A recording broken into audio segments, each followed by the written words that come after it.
Chair now recognizes the gentlelady from Pennsylvania, Ms. Lee. Thank you, Mr. Chair. Our national security deserves to be taken seriously. It deserves actual oversight. This hearing today and all the others before, since we're on part 3 now, are not serious. My Republican colleagues are so hell-bent on making a boogeyman that they're deliberately ignoring actual problems we can address, and in the process, actually undermining our national security. And while our national security must be a priority, it must also be balanced in a way that is not bigoted, xenophobic, or racist. Only focusing on China and the CCP not only leaves us vulnerable to attacks from elsewhere, but it also poses a risk to the personal safety, civil rights, and civil liberties of Chinese Americans and Chinese immigrants living in the U.S. We saw this with the Trump administration's China initiative. They said this was meant to protect labs and businesses from espionage. Instead, it was used as a tool of discrimination. Nearly 90% of the more than 150 cases brought by the FBI under the initiative were against ethnically Chinese people, and many of the cases were the result of simple administrative errors and no obvious connection to national security or the theft of intellectual property or trade secrets. So, Mr. Stokes, how did this initiative affect Chinese American scientists, and did this impact our research landscape? Thank you for the question, Congresswoman. I think overall the initiative was I think the Justice Department has said that it fostered an environment of at least apparent bias, right, and had a bit of a chilling factor over the scientific community. So while on the one hand it is certainly right that China is seeking to steal our technological and scientific secrets, I think is right to refocus the initiative on the actual networks at play rather than kind of casting aspersions over a broad group of people. Thank you.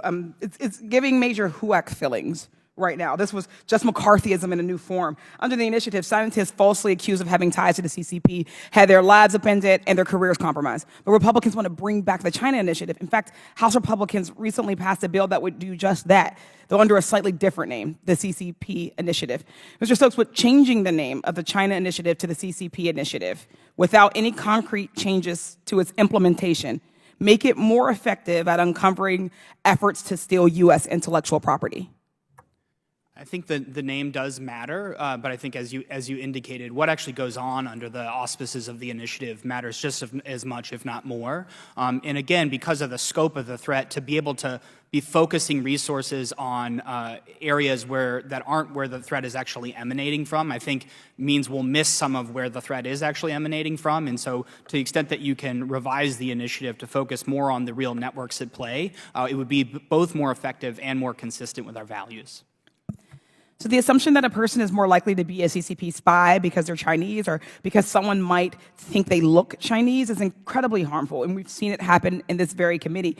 In January 2023, Chairman Comer appeared to repeatedly accuse Kathy Chung, a U.S. citizen born in South Korea, very much not China, who previously served as an aide to then Vice President Biden, of being a CCP spy. We've also seen how the rhetoric around China, particularly from Republicans, has led to increased discrimination against Chinese Americans and Chinese immigrants in the United States. Just look back at what was being said during COVID. Trump frequently referred to COVID-19 as, quote, the China virus, the Chinese virus, and Kung flu. He's kept this going using this phrase at the RNC just this past July and just last week at a town hall in Michigan. This language led to a dramatic increase in anti-Asian hate between 2019 and 2021, and 1 in 3 members of the AAPI community experienced racial abuse in 2023. Mr. Stokes, can you explain how this kind of language can contribute to an increase in hate incidents and racial abuse against Chinese and other Asian Americans?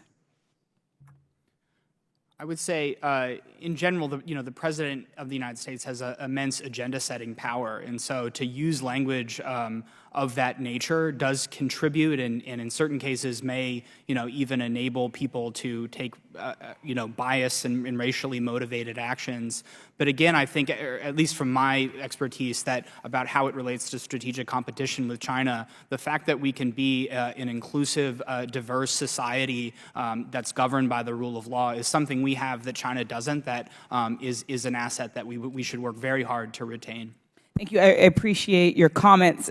I just want to conclude by saying, the caution that when my colleagues speak about the CCP threat in careless or bigot or xenophobic terms, they make all Chinese Americans and Chinese immigrants into a boogeyman, and it's wrong. We must talk about it in a way that gets very specifically at the harm, at the threats, and not in such a wide net that harms people who are innocent. I thank you, and I yield back. Gentlelady yields. Chair now recognizes the gentleman from Louisiana, Mr. Higgins. Thank you, Mr. Chairman. Mr. Atkinson, I believe you be the gentleman to address what I'm going to inquire about.